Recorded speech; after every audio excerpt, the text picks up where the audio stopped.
Thank you for double-clicking your mouse tonight. You're listening to the Midnight Frightcast in 5, 4, 3, 2, 1.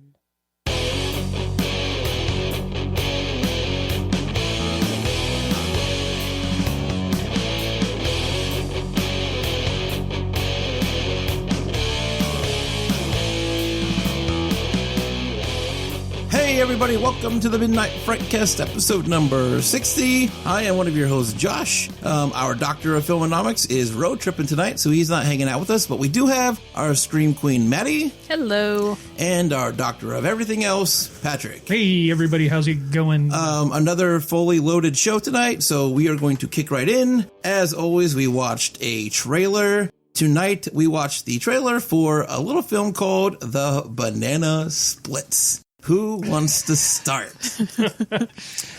Being the one person in the room that remembers the Banana Splits from being a kid, this movie kind of intrigues me a little bit because I always thought they were creepy anyway. I never did actually watch an episode or remember watching an episode, and maybe that's because as a kid I found them creepy even then. Yeah. So watching this now, it's like it just, fulfills every self-fulfilling prophecy that I had about the Banana Splits in the first place. So I think this is something that I'll probably catch. Yeah, it's going to end up on, I guess, Sci-Fi, which is kind of a bummer because, like I said, Critters and Leprechaun and stuff like that, kind of that feels like it should land there. But the Banana Splits feels like it should get more of a push than just Sci-Fi. I don't know. I think of Sci-Fi and I think of just really dog shit crappy movies, I guess. And this just doesn't seem like one of them. I grew up in the 80s with like Bozo the Clown and the rocket fire explosion from Showbiz. And like that's what it kind of reminds me of. But I don't know, this movie looks like a ton of fun to me. So wherever I have to hunt it down, I will probably check it out. Yeah, this is all I want in a horror movie. I just want a bunch of fun. I want my childhood dreams destroyed. I want some gore. I want people sawed in half. Like, it won me over. This will be one I will be checking out. And probably not at 2 a.m. I have a feeling this will secure a prime spot for on sure. Sci-Fi. Well, a lot of this reminds me of like those mechanical things like you had brought up before when we were talking, Maddie, with the, like the Chuck E. Cheese animatronics and stuff like that. Yep. And they weren't animatronics. I mean, obviously there were people in these costumes and stuff like that, but it just reminds me of that. And those are creepy for kids the way it is. Oh, yeah, my brother, he'll kill me for saying this, but he was terrified of Chuck E. Cheese when we were younger. Yeah, so we had Showbiz Pizza before it was Chuck E. Cheese. Showbiz, and yep. So that was where the rocket fire explosion was. That was the name of that show on stage. And yeah, I remember it being super creepy when I was a kid. Even now, you go to Chuck E. Cheese and you see that electronic show, and there's kids that will not go up to that stage because it's got a nice creepy tone to it. So imagine if they jumped off that stage. That is the Banana Splits, but I think it's gonna be cool. So I think so as well. So yeah, I mean, that would be the fastest coverage we just did of a trailer. I think this is probably going to be a shorter cast anyway because, well, we're down one person. Yeah, we'll see when we get to the feature. Greg, you better be tuning in. I'm looking for you, dude. I know you're driving though. So. He's in Oregon. He's enjoying all of Oregon's finest. Yeah, but he knows what time we cast. He can take a minute and jump on. I think we saw said August. August is when it's supposed to drop. Yes, on August Sci-Fi. 2019. VOD, wherever you can find it. Check out. It was interesting because it said digital and Blu-ray or DVD, whichever it was. It didn't quite say VOD, but I would only assume, since it's being produced by Sci-Fi, that it is VOD. Yeah. Well, it said like Sci-Fi Wire. What is that? Is that their like streaming channel? I have no idea. Yeah, there's so many streaming channels coming out now anymore that it's crazy. Good luck. You might as well go back to cable for all the money you're going to pay for all the new streaming apps that are coming through. So I know it's crazy. Like every week, I swear, there's like a new one. Like, who can even keep up with that? And even though you're like, well, it's only like $6 a month, that would add up so quick. It adds up really quick. It seems like Sci-Fi Wire is like their article thing, like their news feed, that type of stuff. Okay. Cool. So when we saw Sci-Fi Wire, it's probably just the group that did the announcement on YouTube or whatever it was. Oh, okay. So. Cool. I was like, not another one. So, as always, we'll drop that trailer on the Midnight Frightcast or Midnight Frights page. So if you've not seen the trailer for the Banana Splits, we will... Oh, Patrick just gave me that look like... Don't promise shit you can't deliver. Yeah, because if I forget to do it, you can do it, though. Yeah, Any of us can do it. We will try to remember to drop the trailer for the Banana Splits on the Midnight Frights page. So if you have not seen that, go there and check it out. You guys haven't given me access to that yet.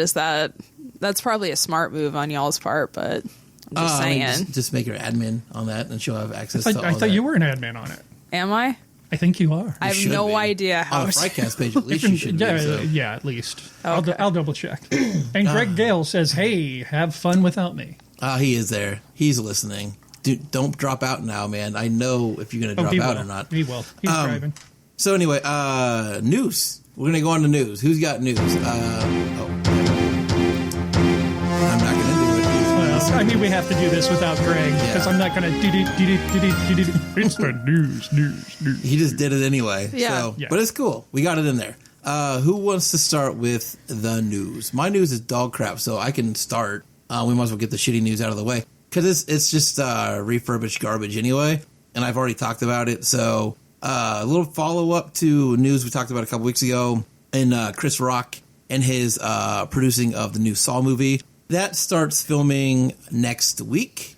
I don't know if it's they're making it sound like it's going to be another installment, and then I've read other places that it's a reimagining of Saw, so I don't know where it's going to sit in the franchise as far as what they're going to do with it. I don't really care. I love that franchise.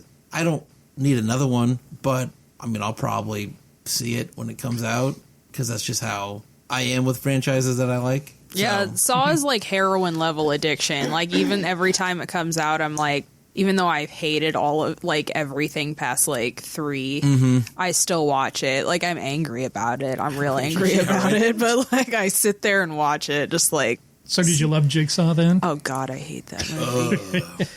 Okay, a little bit of a tangent here, sorry. But the thing that pissed me off about Jigsaw, so we're all watching it for the traps anymore. And, like, they didn't really show anything. I was like, no, you show every mangled second of that person's body because I've had to sit through this garbage. I will tangent with you and raise you a tangent here, Maddie. There were so many cool things they could have done with Jigsaw. So many, like, callbacks they could have done from the other 8 or 9 that came before it. And they just, they dropped the ball super hard on that movie. And that's, I think, the thing that pissed me off the most was I was looking for all these little callbacks from the other ones, and they didn't do one. Yeah. Especially with what's his name, Princess Bride. He was the lead. He was the guy in the first one. Carrie. Yeah, Carrie. I could have swore they were going to do something. Well, because he was in part 7. Probably. Yeah, he was in part 7. Like he like came back and like. He was either in 7 or 6, which was just a flashback of like every Saw movie because they were like, we have so many plot holes to cement over. Yeah. But he came back in one of them and like they flashed back and showed that he had been doing all of this stuff for Jigsaw. And then they're just kind of like, nope, adios. Yep. So I don't know. There's my tangent. So anyway, Chris Rock, Saw, starting next week. I'll probably look for it next year sometimes if you're going to look for it. So that's my news. That hurt. Go ahead, Maddie. Mine's really brief because I stole it from Patrick and I didn't read the whole thing. Surprise. But they are making a TV series featuring Pinhead, and that's amazing. Well, I mean, they'll probably fuck it up, but that's amazing either way. I think Pinhead is such a cool character, and I don't think they've explored him enough in all the movies. That sounded strange.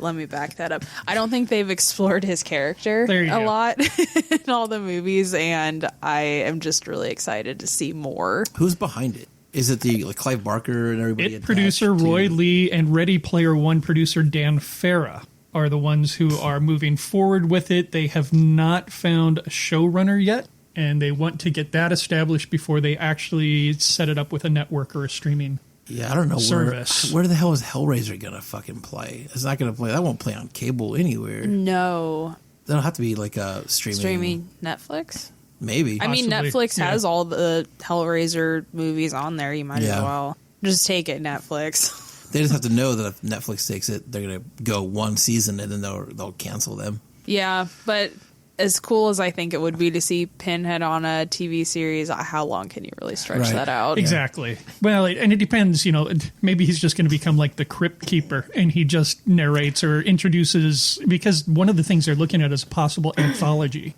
instead of a full series for it. I'd take that. Yeah, that'd be fun. Do you think they start over with his origins and lead into? It says the intention is to use the mythology established in the movie franchise and the Clive Barker novella, The Hellbound Heart, as a launchpad for the series. Could be an anthology or a more traditional narrative. I still haven't read The Hellbound Heart. I need to. I can't find it anywhere.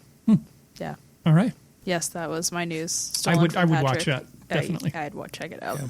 All right, straight from the horse's mouth, Alamo Drafthouse has announced its king-sized summer. And in celebration of the upcoming release of It Chapter 2, the Alamo Drafthouse will be rescreening several of Stephen King's movies. The lineup includes the Drafthouse wide re-release of Creepshow, Maximum Overdrive, The Running Man, and Stand By Me. And then there's going to be select screenings of other classics such as Carrie, Pet Sematary, The Mist, and more. I fucking love The Running Man. Does anybody remember that movie? I haven't seen it, no. I do not, to tell you the truth. Arnold Schwarzenegger. That's all I remember. And it was kind of sci-fi related. Yeah. He gets put in this game, and he's got to avoid, or he's got to fight all these bigger than life muscle character guys that are trying to kill him. It's it's really campy, but it's a ton of fun. So that's all I've got. That's cool though that they're doing that. Yeah. So just moving on to what we've been watching. Sorry. Let's take out the news. You got to do the outro. I'm sorry. You got to have it. Yep.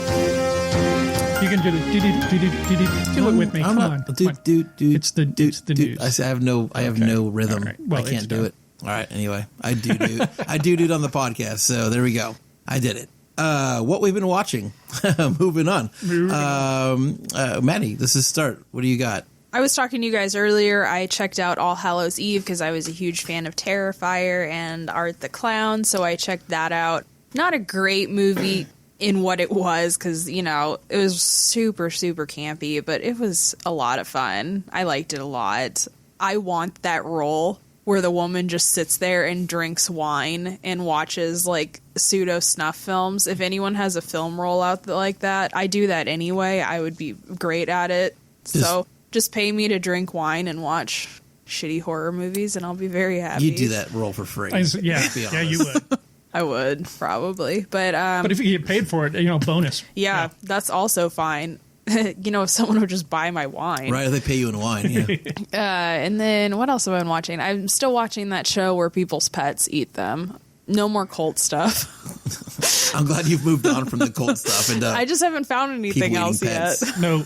What show? What is that called? It's called Fatal Attractions. It's on Prime. And it's great. It's just about people who own animals that they shouldn't, and then it turns around and does what a wild animal is going to do in your house. Is expected to do, exactly. Yeah, the one we watched last night was about these two people had pythons, and one of them went after this guy's 14-year-old daughter when she was sleeping, and she woke up and the snake was totally coiled around her, and they had to saw the snake's head off to get her off. I think it's really cool just because part of what I do in my intern role is we do a lot of education because there's a ton of people who want to keep wild animals and we're like, please, Jesus, no. And I think shows like that are really important. At the same time, it's really entertaining to just sit there and be like, oh, you dumb fuck. Yeah, Patrick. I was able to catch a couple of things. Our friend Tom has been trying to get me to watch Star Trek Discovery on CBS All Access. I just can't get into it. It's a little too slow. The Klingons just talk way too frickin' slow. And the content itself is not just... To me, it just hasn't captivated me quite yet. I'll probably give it a few more episodes. We'll see what happens with that. But I did find it interesting that they dropped 2 F-bombs within 30 seconds in one of the episodes. And I think this is the first for any Star Trek having an F-bomb in an episode or a movie or anything like that. And it was within 30 seconds of each other, 2 F-bombs. Pretty cool. What is it? So this is not on cable. What is this? CBS All Access. Oh, gotcha. Okay. Yeah, okay. So it's their streaming service. Cool. Yep. And then the other thing I watched, and I had a lot of fun watching it, was Shazam. I was actually kind of surprised that I would enjoy it. I didn't find it all that appealing watching the trailers when it first came out, but it was humorous. They didn't take themselves seriously. It was more along the lines of a Marvel-style movie. I just thought it was pretty darn entertaining. So I do suggest that one. Wasn't Shazam an older TV show? I want to say yes, it was, because that would have been from my day. But yeah, it's a DC comic book character brought to screen. Okay. Yeah, he was actually the original Captain Marvel. DC had created the character. His name was Captain Marvel. They lost the rights to it because they didn't renew the trademark. Marvel picked it up, created their own version of Captain Marvel. DC could not get it back, so therefore, when they recreated Captain Marvel in the DC universe, they had to call him Shazam instead. Savages. Yep. Jeez. So that's it. Okay, cool. So just for me real quick this week has been catching up on Prairie Lights submissions. Almost got a full boat for Prairie Lights Film Festival. It's coming along. 45 films in there right now. So it's filling up, but it's a ton of fun. There's a lot of good stuff there. Having a lot of fun watching the stuff come through. And the only other thing I checked out was I finally got to watch The Hole in the Ground. Super atmospheric, nice tone to it. The acting's kind of subpar, but there's a lot of good spots in it. So I wouldn't tell somebody to not watch it, but if you come across The Hole in the Ground and you're curious, I would definitely check that out. So it was a lot of fun. You should watch The New Daughter if you liked Hole in the Ground, because I said that when we first watched the trailer. It's the same movie, except it's got I Kevin couldn't Costner. find it. I think I looked that up, and I don't think I could find it when I did look it up. But It didn't, for like a movie with like a bigger name actor, it really didn't get a lot of hurrah. It was just kind of there. But yeah, so it was it was an okay movie. So it was not going to make my, when we talk about our top 10 at the end of the year, it probably wouldn't end up on that list. But I'm glad it's been in my queue for a while now. So I'm glad I finally got to check it out. Yeah, this cast is trekking along quickly. I don't know if it's because the fourth is gone or what, but we are definitely moving right along in our stuff. It would be interesting. We should do 4 episodes, one of us missing for each one, see which one's the shortest, then we'll know who's the talker. Here's the thing too, though, is we usually don't cast 3 weeks straight in a row. Yeah. We usually go every other week, so we usually have 2 weeks between casts. So there's usually a little bit more news we've watched and more news and a little more to chat about versus going right in a row and just kind of. I had a week to watch something, so here's one thing versus 5 things. Anyway, our topic. We'll just jump into that. Maybe that discussion will last more than 13 seconds. We'll see. But the topic kind of goes along with the feature film that we watched tonight, too.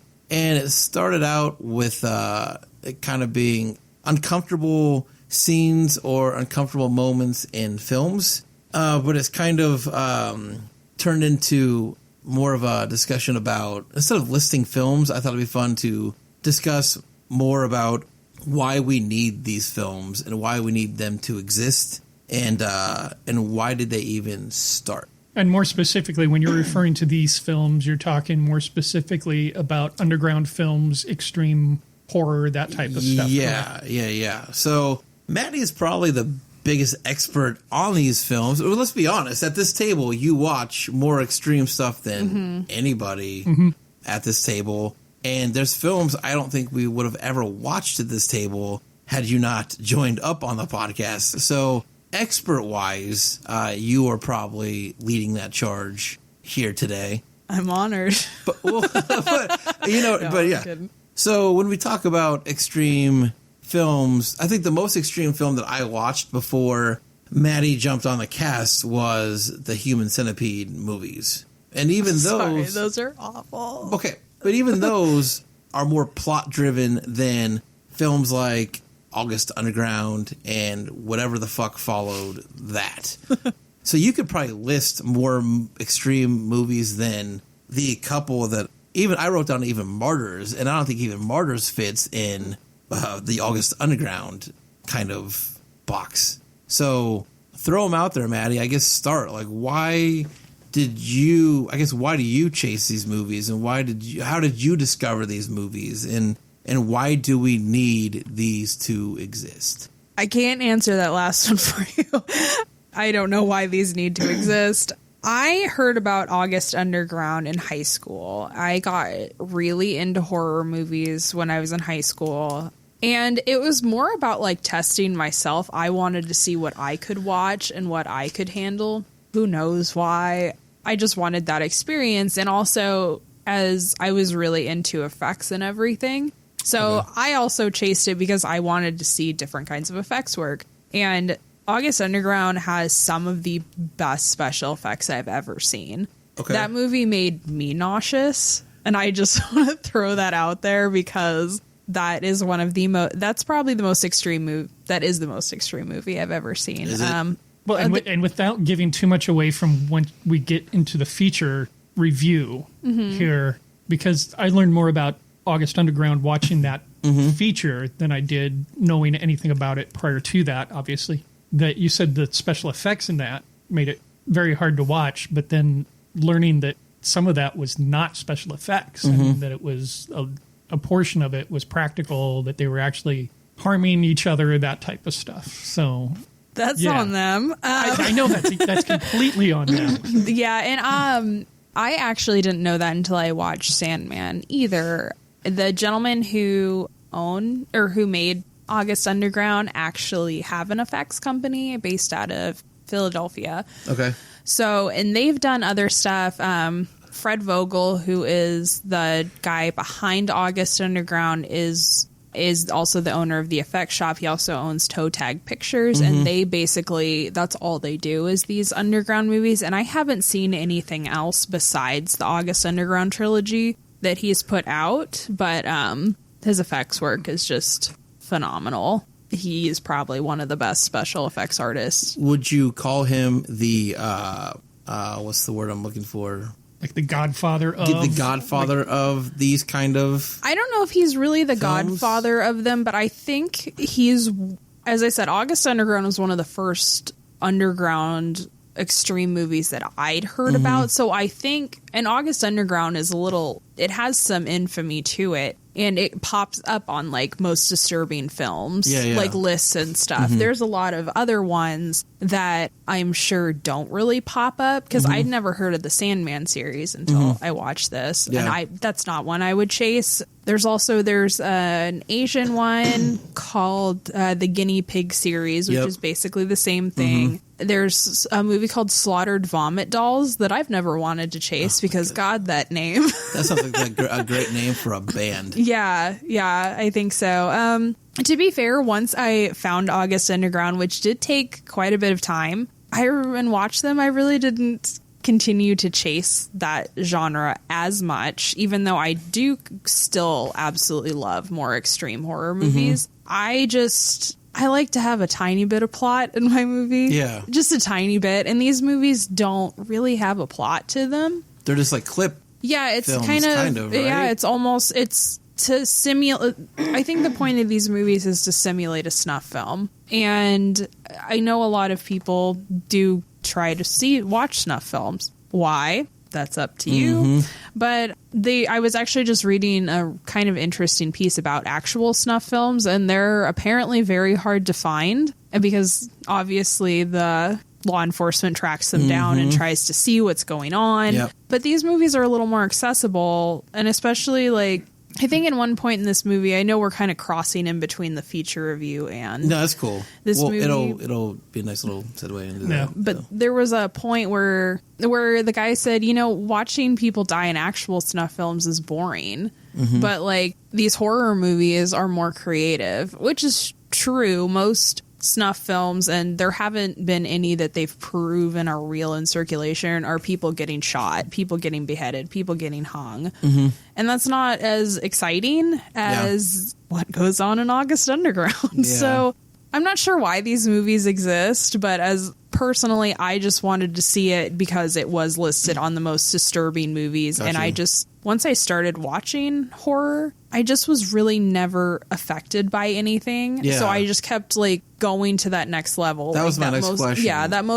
I was just like, I was watching a lot of mainstream horror and I just wasn't getting that fear or that feeling that I wanted to get from them. So I was just like, well, let's keep going down. Yeah, that's what I guess my next question was. Do you think people get so just kind of desensitized by, Hollywood horror or just the regular horror, I guess, that they have to continue to get that, I guess, high? They have to chase those underground kind of films. I think for me, as I said, it kind of backfired because on one hand, yes, August Underground, as I said, was the most extreme movie I've watched, and it was very gory, very disturbing, and definitely the goriest movie I've ever seen. But it didn't have that fear aspect, and just because there's not really a plot.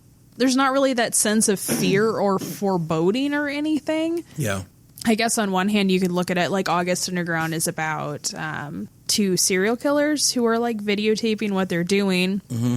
I guess if you get into that mindset of like, oh, well, this could happen to me. I could be abducted by a serial killer and like tortured and killed. But yeah, you're seeing it from the eyes of the killer as opposed to the victim. So that, as I said, that fear just doesn't resonate. And I guess that's kind of the interesting part about these is you're seeing through the killer's eyes, where a lot of mainstream horror, you're seeing you're with the victim the whole time, and then you're seeing the killer. Mm-hmm.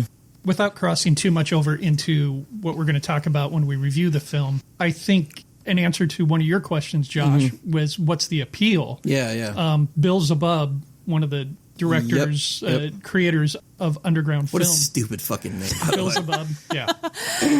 That he said, people are going to whack off to my movies. Mm-hmm. And I think that is an appeal, that there is some sort of sexual gateway for people with these movies, be it misogynistic or whatever it may be in any way, shape, or form, wanting to dominate women, not having that ability to do it on their own, being weak, whatever. But I would agree with him when he made that statement, that there's probably a lot of sexual relief in watching these movies. So going into that then, Maddie, because you've spoken out against films that do not have pointless nudity in them. And, you know, is this, from what I just saw today kind of in our feature and getting, I guess, an idea of what goes on in these films, lots of nudity in those, does that have the same kind of effect on you as far as like what's the point of, could he cut her face off or whatever if she was still wearing a shirt, you know what I mean? Or nobody chase these movies because that's not in there? You know, that's a good question. I think part of it is you do find a lot of serial killers, and that's what these movies are trying to portray, serial killers. Yeah. And a lot of them have a lot of sexual elements to their MOs. And so it makes sense to have it in there. And also, like, what irritates me about mainstream horror movies that have boobs and stuff in them is that they're trying to attract people. These people know their audience. They're not trying to attract more people because there's titties in them. They're just like, it just, to me, it's kind of almost different because there happens to be titties in them, but they're not trying to attract, like... But they know that it look won't at their sell audience, without it, though. Their audience is a bunch of dudes. Yeah. And you know, are they going to be like... And that's exactly what Bill Zabub says, is that my movies will not sell if there's not boobs in them. Yeah. Yeah. You know what? It is kind of irritating, but at the same time, I understand that that's their audience. As I said, that gets a pass, kind of. It does kind of get a pass. Like, I'm not watching these movies because there's titties on them because I have an incognito window on my computer. It does get a little bit of a pass. It just doesn't bother me as much. Especially, like, I think August Underground was shot on a cell phone. So, like, the titties are a little distorted there. They're not clear. Those aren't picture clear titties. I don't know. You're right. I mean, it's kind of like, come on, guys. But at the same time, like, I'm sure 90% of serial killers strip their victims and stuff because serial killers, for the most part, have been misogynistic men who can't... and for the most part are doing it for sexual pleasure and everything else. Yeah. Yeah, so that's what they're trying to recreate. You're right. I wish that there was a August Underground, they cut someone's dick off. One of them. At least it's fair. It is fair. Yeah, if I get titties, I better get some dick. Gotcha. So how does August Underground hold up to then films like a Serbian Film or Faces of Death or other stuff that's kind of chasing that realistic? I feel like I'm doing an interview show right now. I don't like where it's going. But how does that hold up to the Serbian Film or Faces of Death or films that are still trying to chase that? They're selling it as real, that this is really happening. Have you seen? I know you've seen the Serbian Film. I have, and that's got a plot to it. So I guess that's where I guess it differs. But Faces of Death, there's no plot to those movies. Faces of Death, and I have not seen Faces of Death yet. Are there multiple? Yeah, there's like 1 and 2. I think Faces of Death would kind of be like an introductory, or I don't know. It's just kind of one of those things that gets like shared around the internet. Gotcha. You know what I mean? Yeah. Like, it was the first like shitty chain letter that said, "Oh, so and so's gonna be under your bed tonight if you don't share the whatever." I think even people who aren't really into extreme horror, I think there's a morbid curiosity about death, because newsflash to whoever doesn't know, we're all going to die one day. Hopefully not in that fucking August Underground Faces of Death way. Yeah, right, but and then a Serbian film. What was even the is that point? Sorry, is that an extreme film just because of the ending of that movie? Do you think that's why people? There's a lot of stuff in there that you're kind of like, what the? Why would you put that in there? Yeah. The Serbian film is in its whole other universe. It just kind of like occupies this space in the genre, but. There are more extreme horror movies like a Serbian film that I don't think go to that underground level because they're widely distributed, like Martyrs. Martyrs is pretty extreme, but it was, somewhat widely distributed. I think the production value is kind of a huge thing too, because even though a Serbian film crosses some questionable moral boundaries, it's a well-made movie. The acting's good. The production value's good. I don't think it was filmed on an iPad in the dark. Gotcha. Martyrs, same thing. Fantastic acting. So Martyrs was good. Yeah. I think these movies are kind of like a bridge for a lot of people who do like that more extreme, but are like, I'm not going to infect my computer looking for these more extreme. Because these ones, as I said, are hard to find. I just have a feeling that the people who enjoy those movies would not enjoy any type of independent or Hollywood style horror movie. That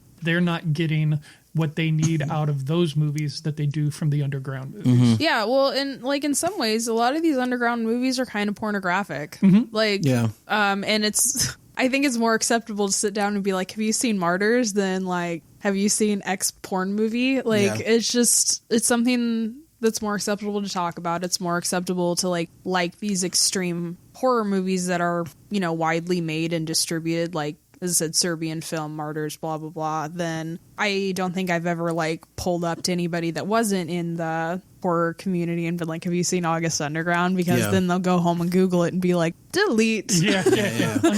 Unfriend. No, thank you. He made two follow-ups, correct? Yes, there's 3 August Underground movies. Okay. Can you tell the titles? August Underground Penance, and August Underground Mortem. But they're all pretty much the same goddamn movie. The same goddamn movie. Cool. Just, different kills, different deaths.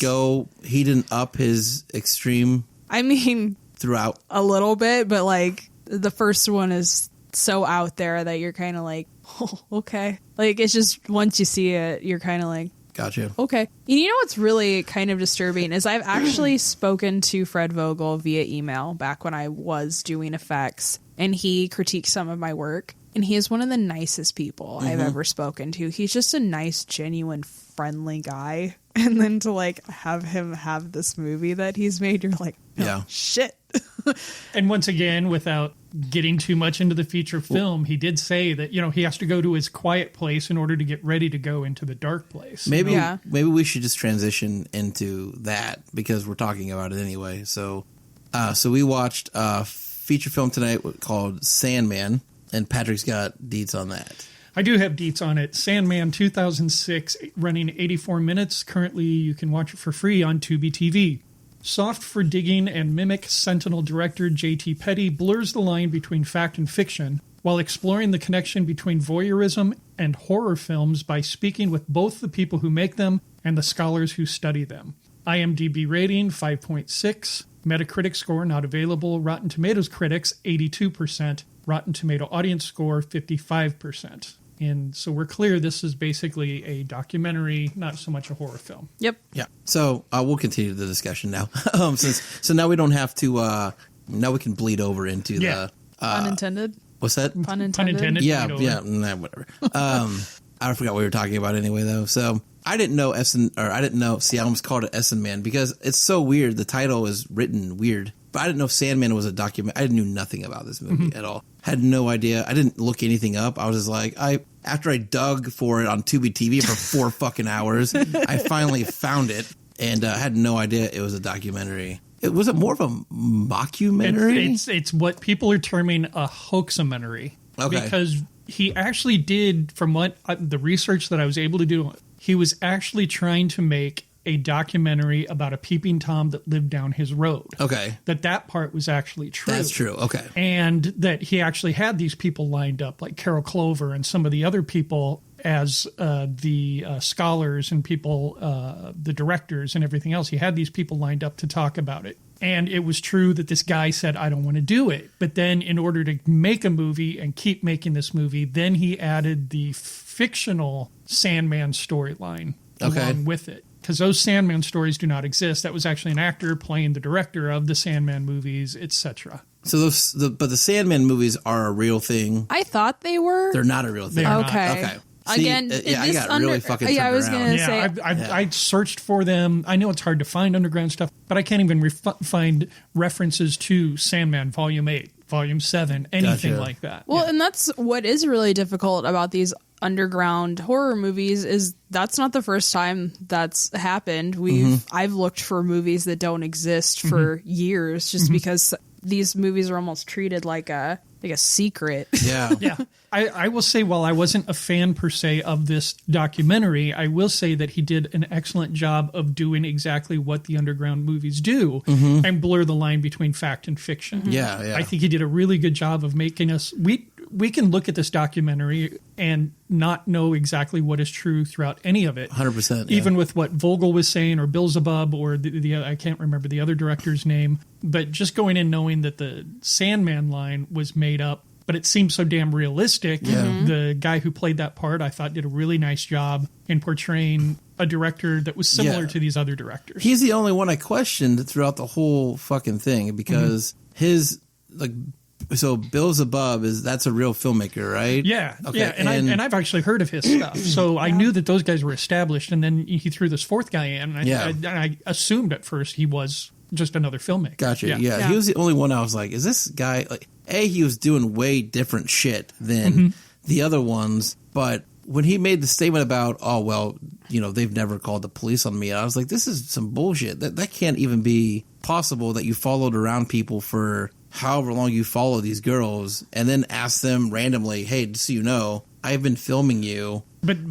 don't call the police. Right, but that was one of the questions that the documentary director had for him then was, did you really tell them or not? And he wouldn't answer that question. So my assumption was within the storyline, he was not telling them. Yeah. So that's why the police were never contacted. Yeah, it's just, I don't know. But you think you'd be able to find like a string of murders in this guy's area. I don't know where he lived or anything, but he seemed to like live in one Brooklyn. place. He lived in Brooklyn. Yeah. Yeah.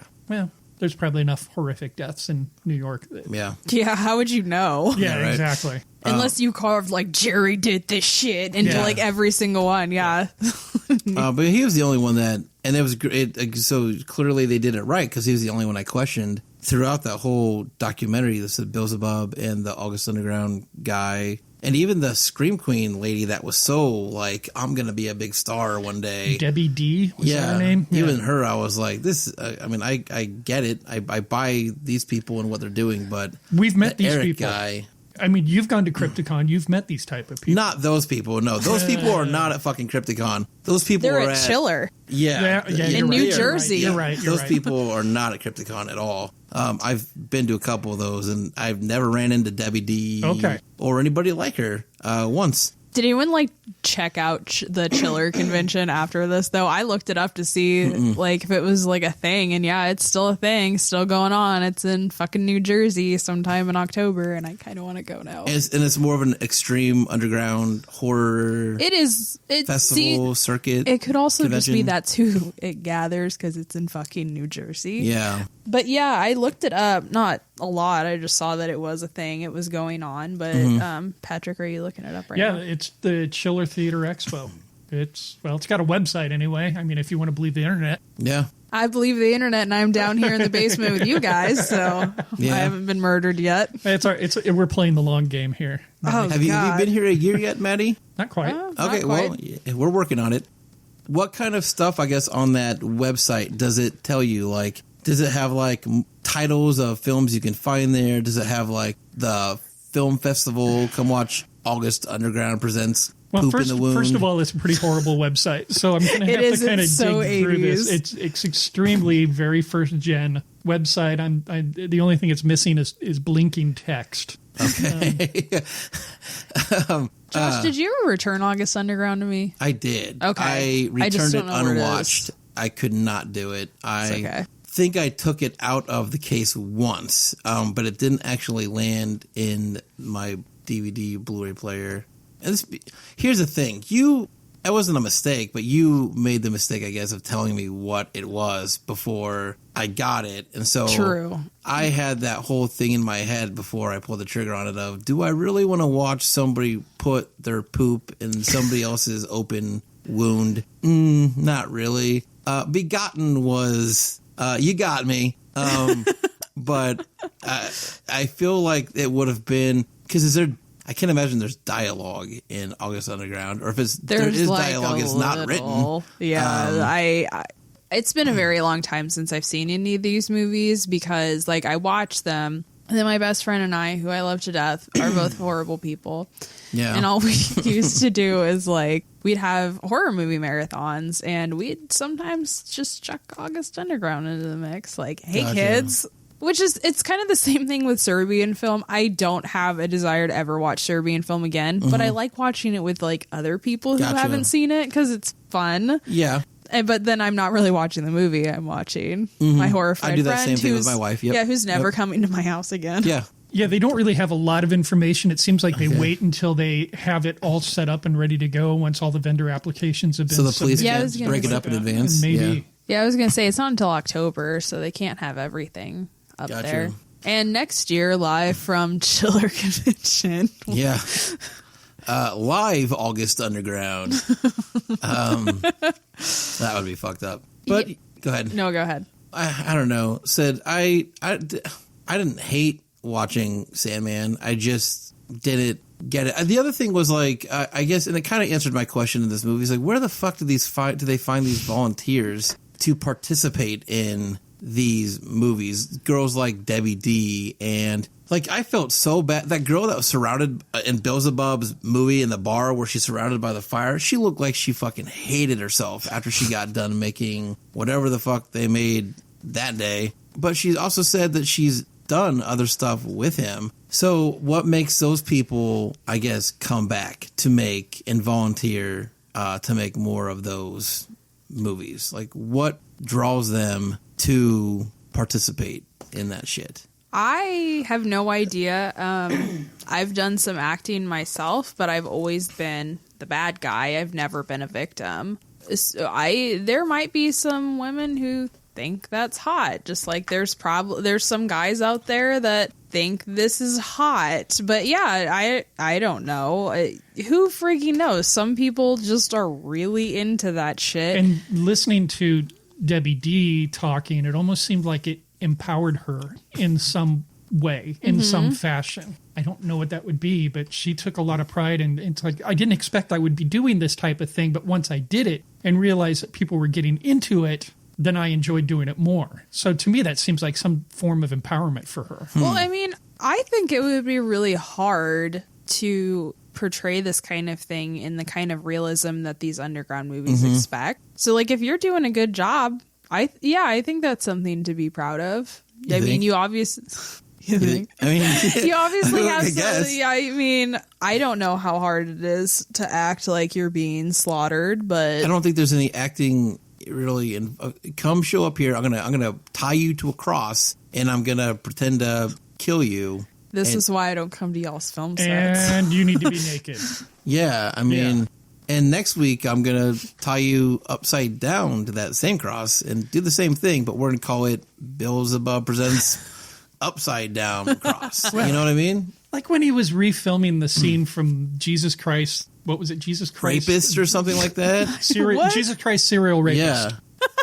I totally forgot about that. Okay, so she's laying down on the floor with the candles, and he's just, it's like four guys, and all he's doing is getting drunk and then using, what is that called? The putty the wax putty that they use for scars. Yeah. Oh, yeah, scar putty. Yeah, so he's using that to try to make it look like someone had cut the word lion into her back, but it's like the only thing they shot the entire night. Oh, you were able to read the word? Good for Well, you. because they subtitled it, believe it or not. Oh, I missed it. Yeah, it was subtitled because Gotcha. the camera panned past it and it said lion in quotes. And Weird. I'm like, oh, really? Okay. I love subtitles. Like, fucked up subtitles is my favorite thing ever. Like I said, that girl I felt really bad for. Is that Tony Danza? I'm going to say that they had the weirdest lineup of people just showing up as the celebrity guests to this thing. This was from last year. Can we please go to guess. ChillerCon? I mean, Tony Danza is there, but there's also like Piper Laurie from Carrie. Edward Furlong in his soul. Yeah. That makes kind of sense. William Catt, though, well, I guess he was in Carrie, yeah. But he was like the greatest American hero. Billy Zane. That makes sense because he was in Demon Knight. Yeah. Bunch of people from Walking Dead, B-rated people. Yeah. But Linda Blair was That's a there. big one, yeah. Pugsley, the guy who played Pugsley from Addams Family. I thought he died. But like Morgan Fairchild, Joan Van Ark. It's like the What a weird strangest lineup, collection yeah. of people that are there. Animal House 2 reunion. I mean, like any convention, they need those people to draw people in. I just wouldn't think that they would need those kind of people to draw people in at that chiller con or whatever, because it feels like they know the kind of people that are going to show up anyway. And it's, if all they're selling at those movies is those kind of underground extreme films that you can't find anywhere, only certain people are coming to your... Exactly. If you are me and you're like, hey, come meet Linda Blair, but on the way to meeting Linda Blair, you got to walk by a bunch of decapitated people with crosses in their butt, then you have to... I'm not going to go to that one. I want to You're meet such Linda... a party pooper. I want to meet Linda Blair, but I just don't need the extra...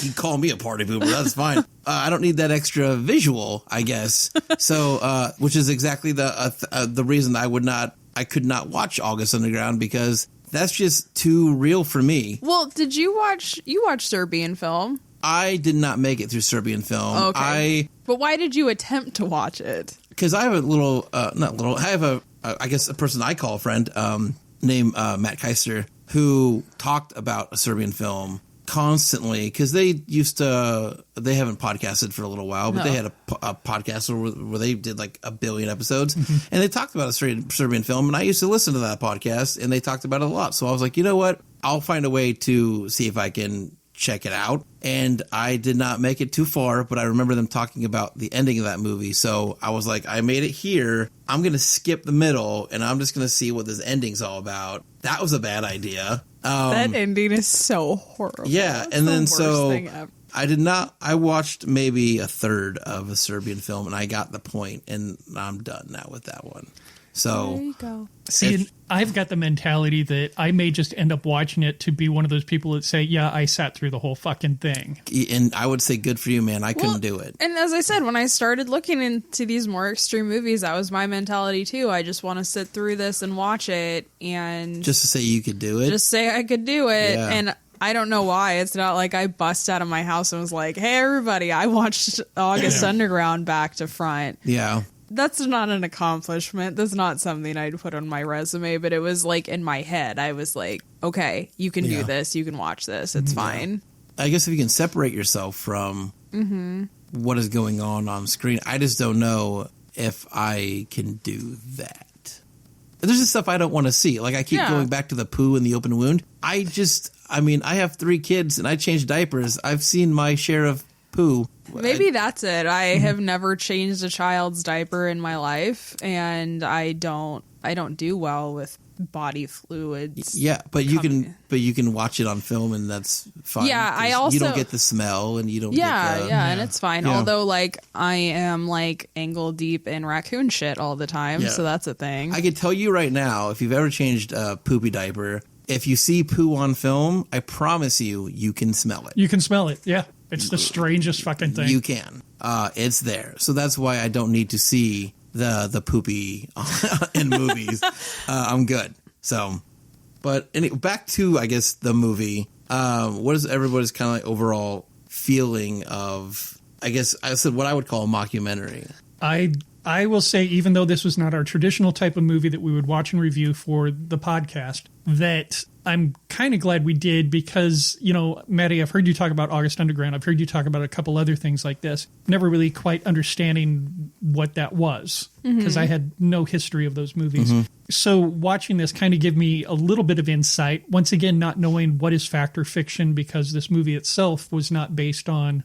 It was based on blurring that line between fact and fiction. So it kind of gave me an idea of what to expect if I decide to do something like watch August Underground or something like that. The movie itself, quite frankly, bored me. Yeah, it is a little. Because it wasn't handled well enough in the documentary style to make it a good documentary. So for that fact, I couldn't really care less about it one way or the other.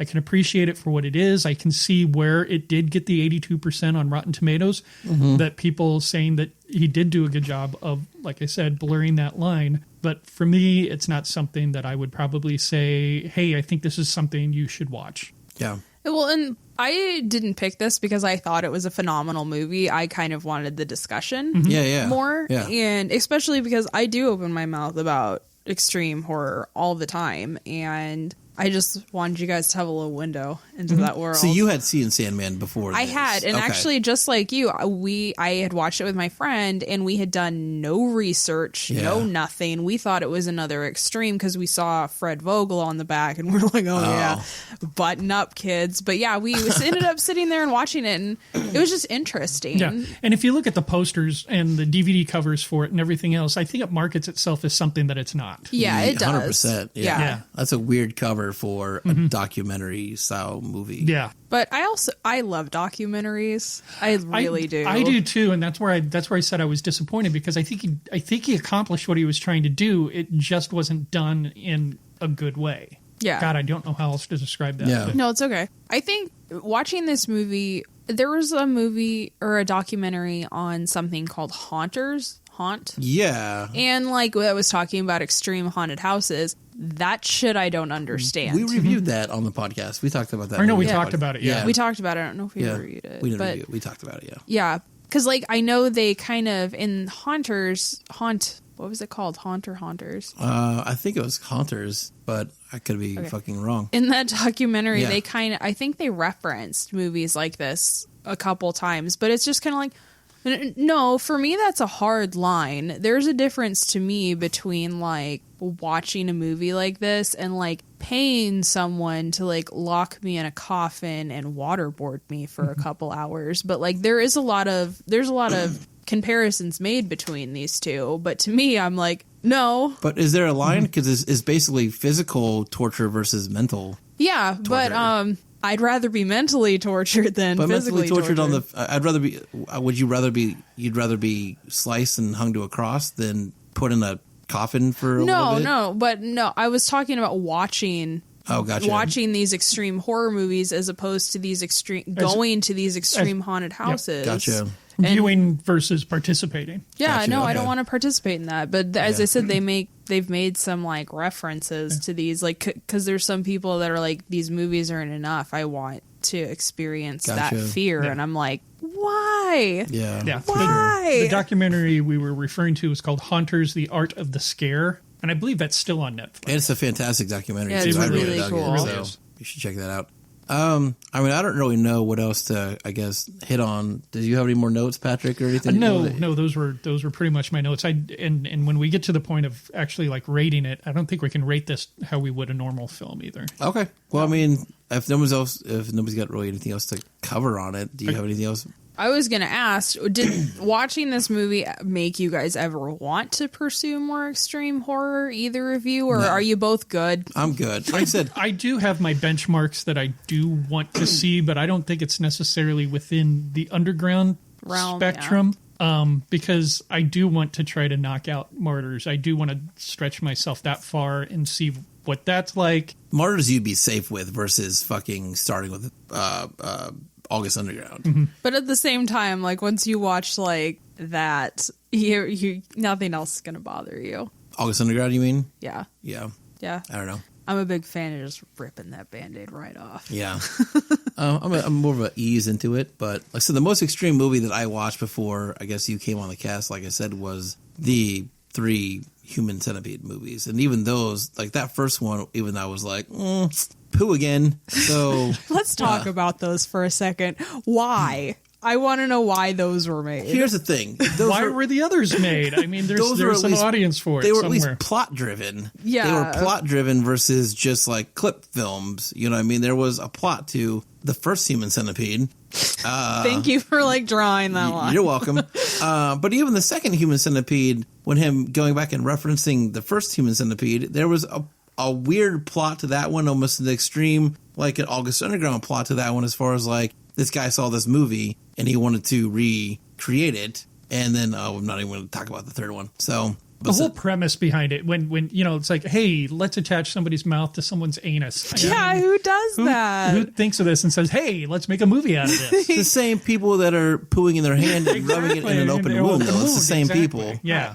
I think I said poo on this cast now. Yeah, I was going to say, if you're listening at home, take shots every time Josh references shit. I mean, I could start saying shit now, but poo's already... I mean, are we past like 9 o'clock so the kids aren't listening? I don't know. Well, let's be honest. There's no kids listening to this podcast. Listening to this. Yeah, no. One thing I will say, these movies are extremely misogynistic, not only in the fact that they are killing and torturing women. Mm-hmm. Have you ever seen a smart woman in any of these movies? Even like even like Human Centipede, which kind of dips its toe into that realm. Mm-hmm. Those two women are so stupid. Like, there is not a brain cell in sight. Who the fuck walks into somebody's house after they're like, hey, are you alone? I'd be trucking it back through those woods. Fuck no. Like, but we all know if they didn't go into that house, that movie wouldn't exist. I know. So, right? They should make like a series called like 10-second horror movies where someone like makes a smart decision. It just like dun dun and then ends. A 10-second horror film anthology just called Nope. Just called Nope. Where they go to the house and say, you should come in here. Nope. End. Next one. It's like a series that drives up in a van, rolls down the window. He doesn't even ask, just rolls down the window and she looks in. Nope. I know, starts to go into the woods, but you see like a shutter and he's like, nope. Yep. Write it down. It's going to be a classic. Shortest freaking horror movies ever. So, should we rate this thing? Sure. Yeah, I guess we could just do the overall rating. Just the overall? Yeah, because there's really no, maybe gore factor. They talk about gore. They show clips from those movies. Let's go ahead and do that. Well, fine. All right, we rate our movies using the gore score, the fear factor, and then our overall rating / would we recommend it to a friend. So let's start with the gore score. I'm going to give it a 2. No, I'm kidding. I'll get probably a 7, 8 with probably maybe higher with the clips they showed. I mean, they're fucking gross. So some of the clips they showed were, you might as well watch the movie, I felt like. Really? So, like which one would you? There's one where I feel like there's one in a bathtub. They're covered in. Oh, when they were vomiting on each other. Yeah, and stuff there's stuff like that. Like that's to me, gory, I guess. Yeah, I think for me, I'd probably give it probably lower than you, probably a 5 or so. Okay, that's fair. And maybe it was because it was once removed because I was watching somebody watch it. It wasn't like a full clip of it or something like that. You're right. And I guess that end scene where he slits her throat. Yeah. But Vomit is my, I think, hard line. And to know that they did that voluntarily. Vomit and poo. It's like, oh, go ahead. Yeah, go ahead, vomit on me. Yeah. Sure. Yeah, no, like, as I said, as an actor or someone who has acted before, I wouldn't go so far to call myself an actress. I wouldn't mind doing a gory movie like this, but the second any other body fluid came involved, I would be like, no. Yeah. Absolutely. No, you are not throwing up on me. No, you are not peeing on me. Because to me, that takes it to a pornographic place. I don't know why the blood doesn't bother me, but there's another body fluid. Could take it to a pornographic place if that's what gets people off. You know? It could, but like, I just try not to think about that. Yeah. Well, like I said on last week's podcast, blood can be used as a lubrication.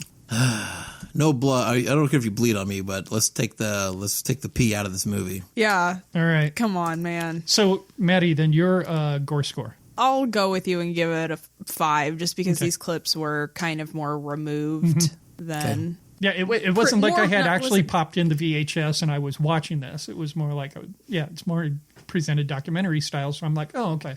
All right. Fear Factor. I mean, we don't need we could probably skip Fear Factor. If you're going to skip one, we could probably skip that one because I can't give. Well, I think we'd probably get a 1 across the board. Yeah. So then overall rating, and would you recommend it to a friend? For me, it's going to ride that middle line and just be like a 5. And I don't have any friends that are into extreme horror, nor do I have friends that I don't think would be interested in being educated about extreme horror. So probably not. Okay, Maddie. Same. I enjoy this documentary, and I think it's pretty cool. But at the same time, you're right. It is kind of boring. It's boring.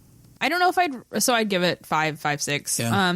I don't know if I'd recommend this to a wide group of my friends, but I do have friends that do like extreme horror, and I'd maybe say, check it out. Cool. I'm probably going to go lower. I'm going to say like a 3 as it stands as a documentary. Just not well put together, even though I do feel he succeeded in what he was trying to do. It just, as I said at the start of talking about the film, it just did not get my attention. It bored me. So I'm going to put it at a 3. Cool. Fair. And would I recommend it to somebody? No. If someone wanted to get into watching extreme horror, I would point them in the direction of where they can get actual facts about extreme horror, not something that blurs the lines. That's also fair. Cool. Shall we do some plugs? Maddie? I don't think I have anything. I do have a question for Patrick. Every time I come over here, your cats try to get intimate with my purse. Just want to explain that? That's how I train them. Okay, fantastic. Cool. For Greg, check out GregTheMovieGuy.com. He writes some kick-ass reviews over there. So there's Greg's plug. We got that in. Prairie Lights Film Festival is coming up here. It's still a few months away, but October 11th, 12th, and 13th at the Grand Theater in Grand Island, Nebraska. I believe the submissions are still open on the Film Freeway page. If you're a Nebraska filmmaker, send those in. We will watch them. But as far as the actual festival, it's coming in October. If you're in Nebraska or willing to travel a little ways, it is a super fun festival. Kicks ass. We go there every year. Have a ton of fun, and they show a lot of really fun and cool Nebraska films. So go check that out. They have a Facebook page, Prairie Lights Film Festival. That's it. If you are a fan of the Frightcast, and we know that you are, help us out. Make sure that you head on over to iTunes or whatever platform you're listening to us on, and make sure that you rate and review us. Make sure that you also check us out online. We're on Twitter and Facebook and Instagram, so share, and share some more. And finally, make sure to check out our films at midnightfrightfilms.com. Cool. So, for myself and the traveling Greg and Maddie and Patrick, that was the Midnight Frightcast episode 60. We will see you next time.